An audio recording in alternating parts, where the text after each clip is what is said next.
The champagne glass slipped from Jessica's hand the moment her mother hit the floor. Foam gathered at the corners of Helen's mouth as her body convulsed against the cold marble tiles of my kitchen.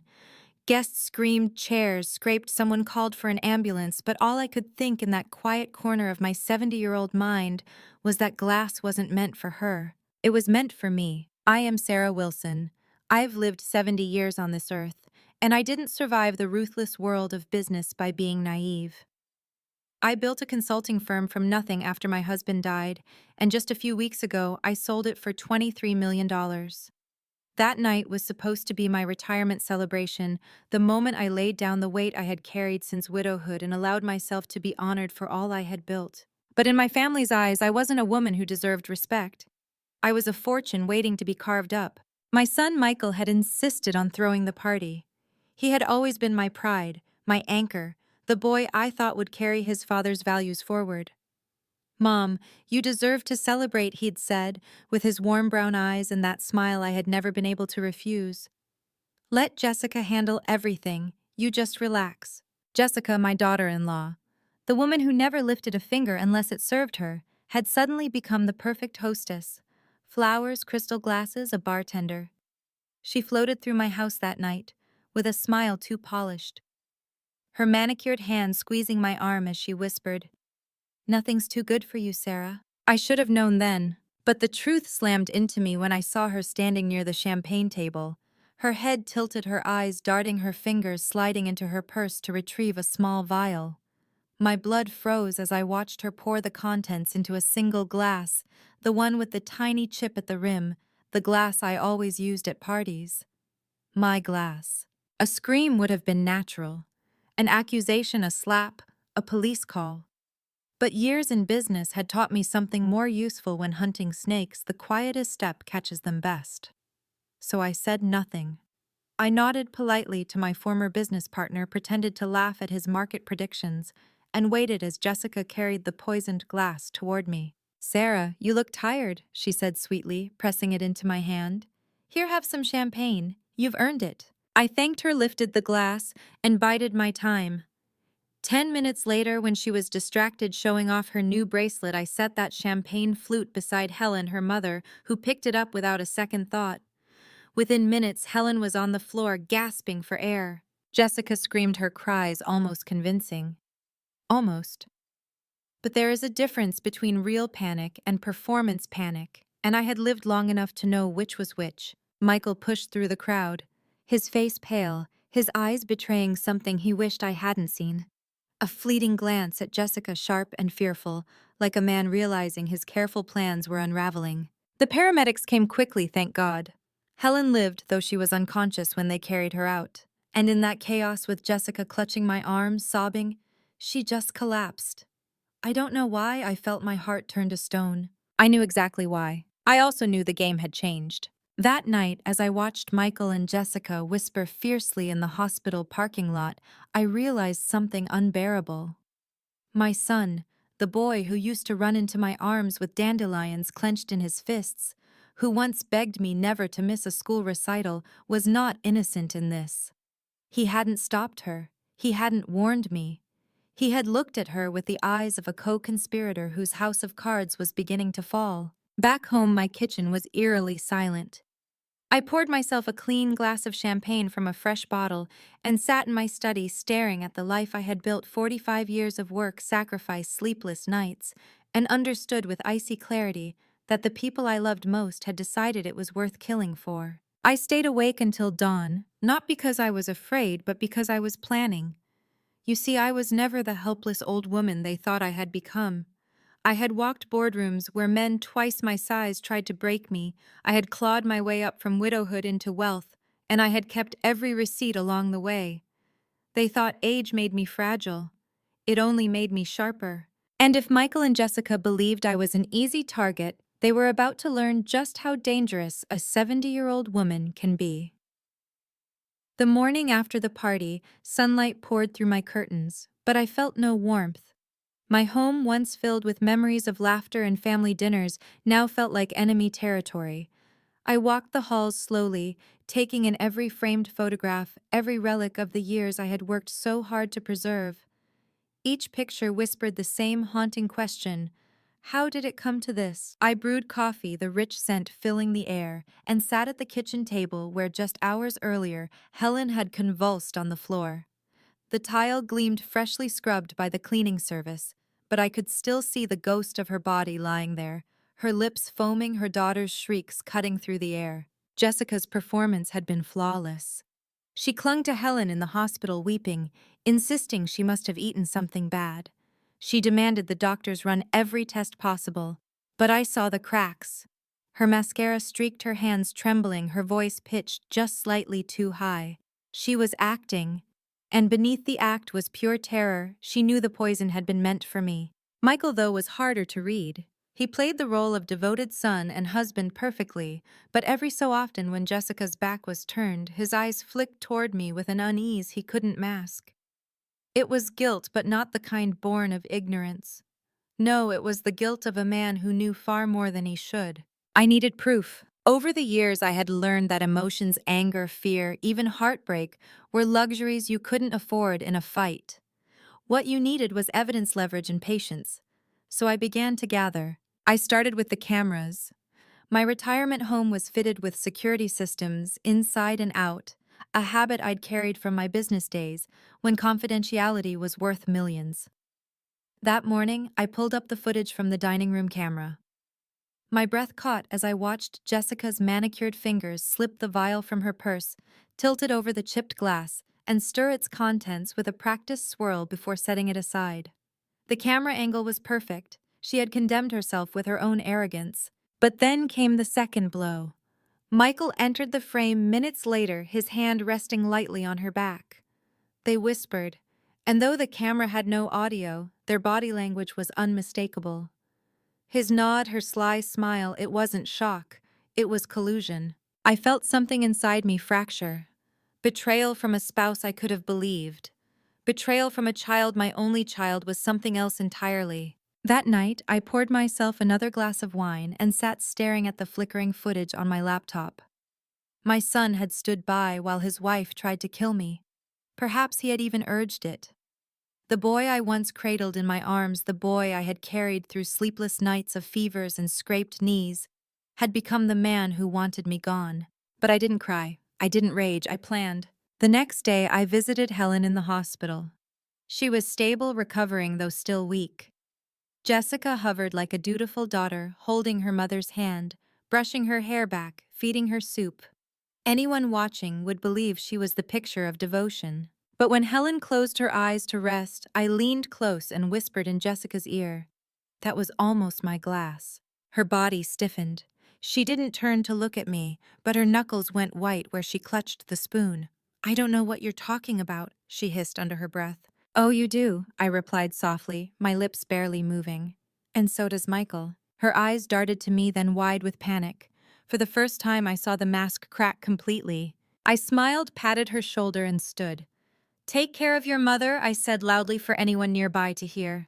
Outside the hospital, the air was sharp and cold. I felt alive in a way I hadn't in years. She knew that I knew, and that was the beginning of her undoing. Over the next week, I built my case quietly. Bank statements revealed unusual withdrawals from Michael's accounts, large cash sums that disappeared without explanation. A private investigator, an old friend from my corporate security days, traced those funds to a safety deposit box rented under Jessica's maiden name.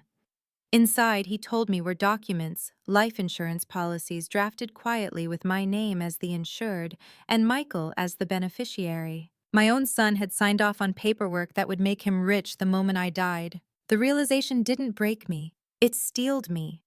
If they thought I was weak enough to kill, they had underestimated the woman who had clawed her way from a penniless widow to a millionaire businesswoman. They thought betrayal would silence me. Instead, it armed me. I wasn't going to the police, not yet. Justice in the courts was too slow, too tidy. What I wanted was not just survival, it was revelation. I wanted them to watch their world crumble the way they had tried to crumble mine. And when the time was right, I would strike. The evidence piled up like bricks in a wall, and with each new discovery, the fortress around me grew stronger. But strength wasn't enough, I wanted precision. Revenge, when done poorly, is a messy fire that burns everyone. But when done right, it's a scalpel cutting clean and leaving scars only where they belong. I began with the social game. Jessica loved appearances.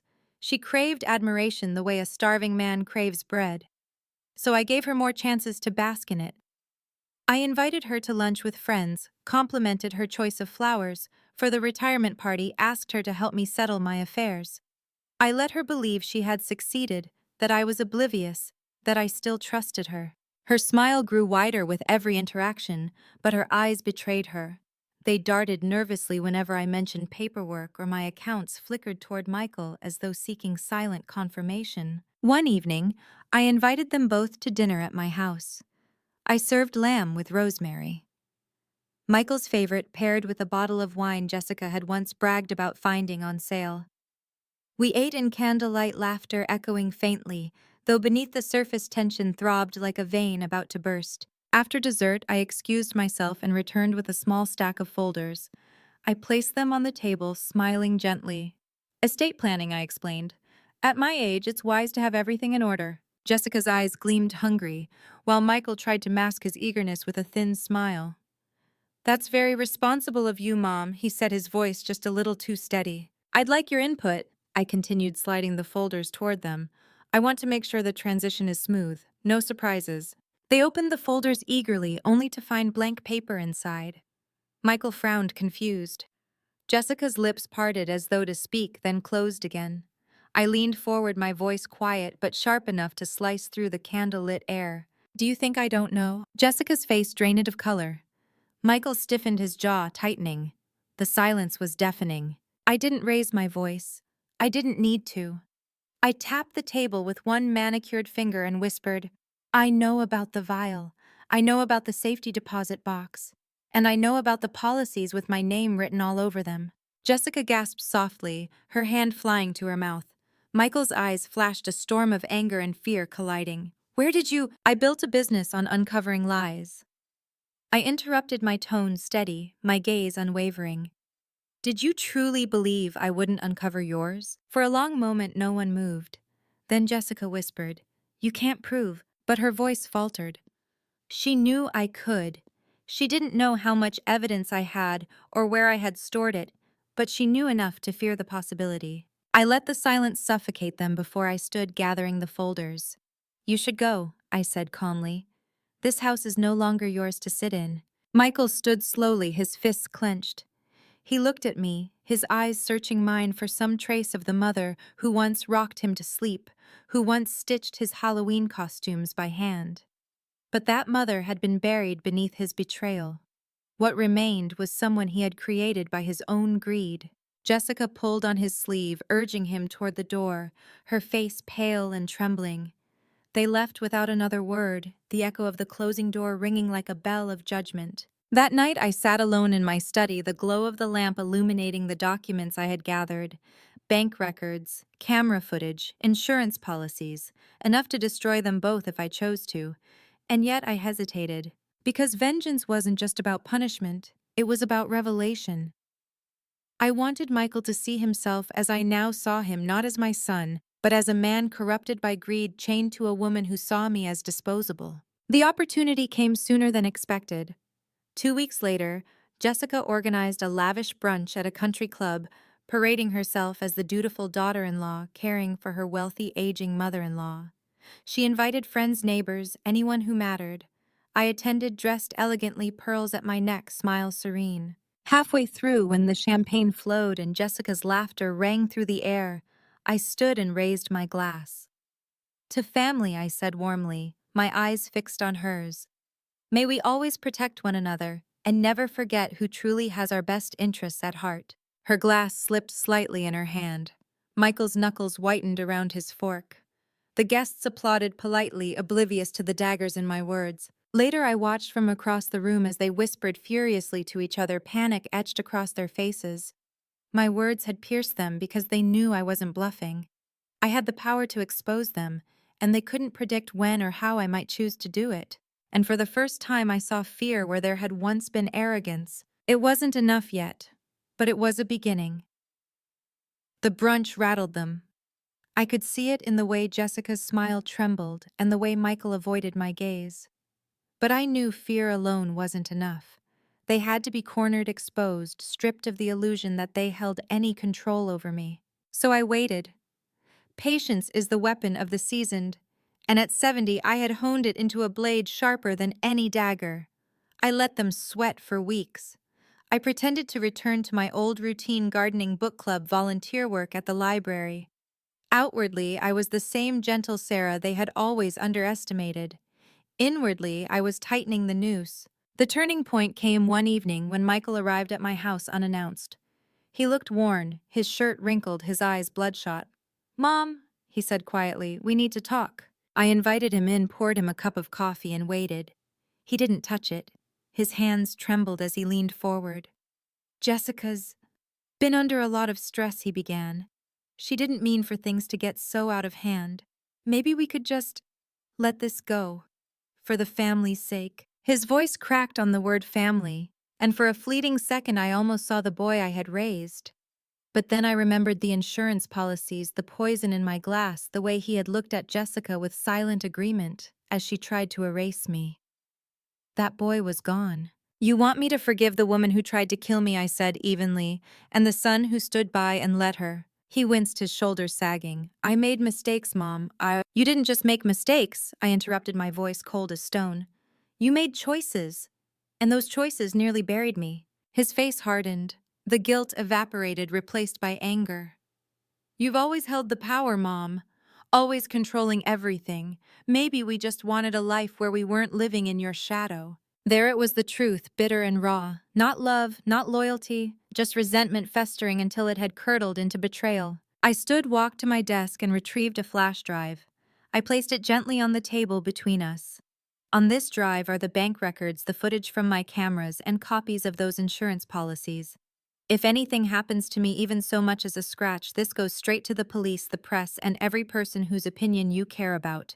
Do you understand? He stared at it, his lips tightening. "You'd ruin your own son." I met his gaze without flinching. "You ruined yourself." He left without another word, slamming the door so hard the windows rattled. I sat in the silence that followed, my heart heavy but resolute. I had drawn the line. Now it was up to him whether he would cross it. Days later, the climax came, not from Michael, but from Jessica. She arrived at my house alone, uninvited, her mascara perfect, her smile brittle. She held a tray of cookies, the picture of suburban sweetness. "I wanted to apologize," she said, stepping inside without waiting for permission. "We've all been under pressure. I think things got blown out of proportion." I let her sit, watched as she carefully placed the cookies on the coffee table. My eyes lingered on them and I laughed softly. "You really thought I'd eat anything you brought me?" Her face flushed. "That's not fair," she whispered. "What's not fair," I said, leaning forward, "is watching your mother almost die from the poison you meant for me. What's not fair is discovering the son I raised would rather cash me out than care for me." Tears welled in her eyes, but I didn't trust them. They slid down her cheeks, landing neatly on her designer blouse, perfectly timed. "I didn't want it to happen like that," she sobbed. "Michael said we didn't have a choice. The debt, the pressure, it was crushing us. Debt. So that was the motive. They hadn't just wanted my money, they needed it to keep their fragile world from collapsing." I stood, my voice low and fierce. "You always had a choice, and you chose betrayal." She broke then, collapsing into sobs, begging for forgiveness, for understanding. But I felt no softness left in me. Compassion had been burned away the moment I watched her pour poison into my glass. The final confrontation came 2 weeks later in court. Not for murder, Helen had survived, and the poison had been traced inconclusively, but for fraud. My investigator had uncovered enough to expose their financial schemes, the falsified documents, the hidden accounts. As the evidence was laid out, Jessica's tears returned. Michael's face hardened, and I sat in the gallery, calm and resolute. The people I had loved most were unraveling in front of strangers, their secrets bared, their reputations in shreds. The judge's gavel struck, and though the charges were not as severe as attempted murder, the verdict was enough to strip them of the life they had tried to secure. Their debts were exposed, their accounts seized, their credibility destroyed. When it was over, Michael looked at me across the courtroom, his eyes hollow, his mouth trembling as though he might speak.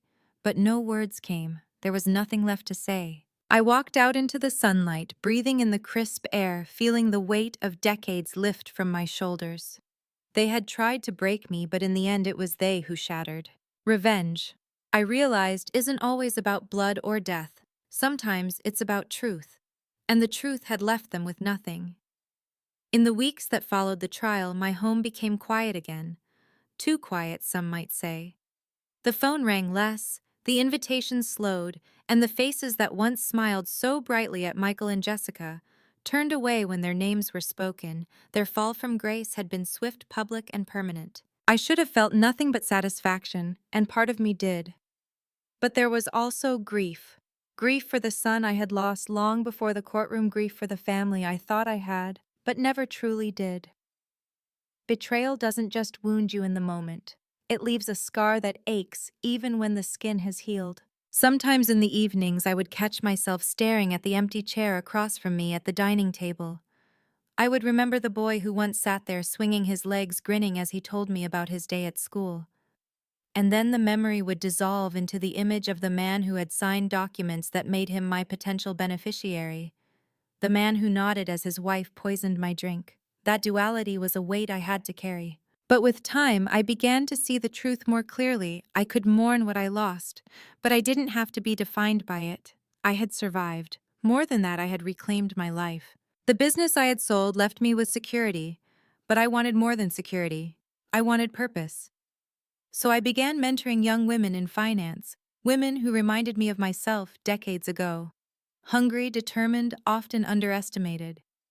I told them pieces of my story, not the darkest details, but enough to remind them that strength is built in the fires of betrayal and loss. Their gratitude filled a void that Michael's betrayal had carved into me. Helen recovered fully. I visited her once unannounced just to see with my own eyes that she was well. She greeted me with quiet gratitude, though her gaze lingered with unspoken questions. She never asked me outright what had happened that night, and I never volunteered the truth. Perhaps she suspected, perhaps she didn't. But sometimes silence is a mercy. As for Michael and Jessica, they faded into the background. Their debts consumed them, their reputations crumbled, and the people they once sought to impress scattered like leaves in a storm. I heard whispers Jessica left him for a time, then returned when no one else wanted to share his shame. They became ghosts of who they had once pretended to be. And I became more alive than I had been in years. One crisp autumn morning, I sat in my garden with a cup of tea, watching the leaves drift lazily to the ground. I realized then that revenge had never truly been about destroying them. It had been about reclaiming myself. They had seen me as weak, as disposable, as nothing more than a signature on a bank account. But in exposing their betrayal, I had proven to them and to myself that I was far more than that. Age does not make us fragile. Betrayal does not make us powerless. If anything, both sharpen us into something stronger, something unbreakable. As the sun warmed my face, I felt peace at last. Not because justice had been perfect, not because my wounds had fully healed, but because I had chosen to live, to rebuild, to rise. And so, if you've listened to my story this far, let me say this. If you've ever been betrayed by someone you love, if you've ever felt erased or disposable, know this: your worth is not measured by how others treat you. It is measured by the strength with which you rise after they fall. If my story resonated with you, please like this video, share it with someone who may need to hear it, subscribe for more stories like mine, and leave a comment telling me. Have you ever found your greatest strength in the very place where someone tried to break you? Because sometimes the sweetest justice isn't in punishing others, it's in becoming someone they can never destroy.